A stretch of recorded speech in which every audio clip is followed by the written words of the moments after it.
नमस्कार, आप देख रहे हैं एसपीएन 9 न्यूज़ और मैं हूं आपके साथ मनीष कुमार सैन। झारखंड में 81 विधानसभा सीटों पर 2 चरणों में मतदान संपन्न होता हुआ नजर आया और बुधवार को दूसरे चरण में 38 सीटों पर मतदान हुआ और अब कहीं ना कहीं एग्जिट पोल के नतीजे चौंकाने वाले यहां पर आते हुए नजर आ रहे हैं और एग्जिट पोल के नतीजों में कहीं ना कहीं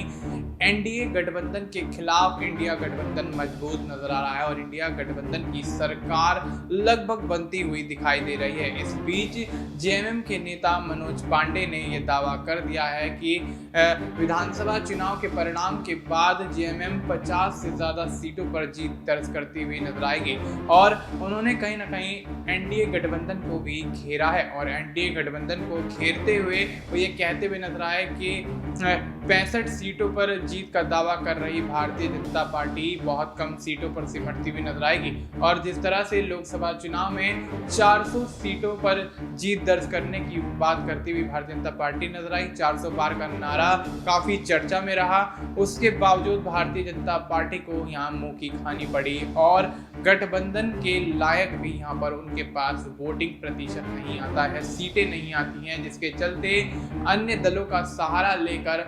एनडीए गठबंधन के तहत सरकार बनाई जाती है। और अब ऐसे में मनोज पांडे का ये बयान जो कि वोटिंग दूसरे चरण की वोटिंग से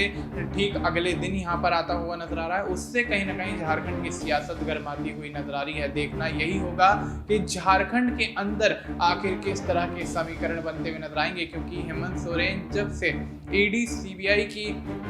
कार्रवाई के बाद जेल से जमानत पर बाहर आए हैं, तब से कहीं ना कहीं अपने दल को, अपनी पार्टी को राज्य के अंदर मजबूत करने में जुटे हुए हैं और ऐसे में हो सकता है कि जनता सिंपैथी वोट के जरिए कहीं ना कहीं हेमंत सोरेन की तरफ अपना झुकाव दिखाती हुई नजर आए और ऐसे में जेएमएम, कांग्रेस और आरजेडी के गठबंधन की इंडिया गठबंधन वाली सरकार को एक बार फिर से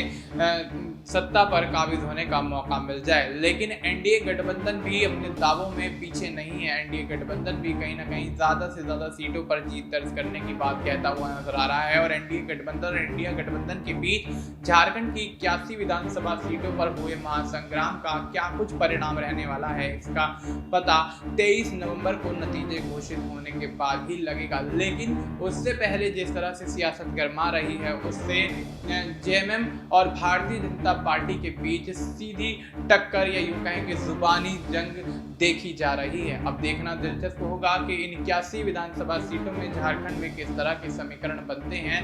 कौन यहाँ पर फायदे में और कौन यहाँ पर नुकसान में रहने वाला है। फिलहाल के लिए इतना ही, बाकी देश और दुनिया से जुड़ी तमाम जानकारी के लिए आप देखते रहिए एसपीएन।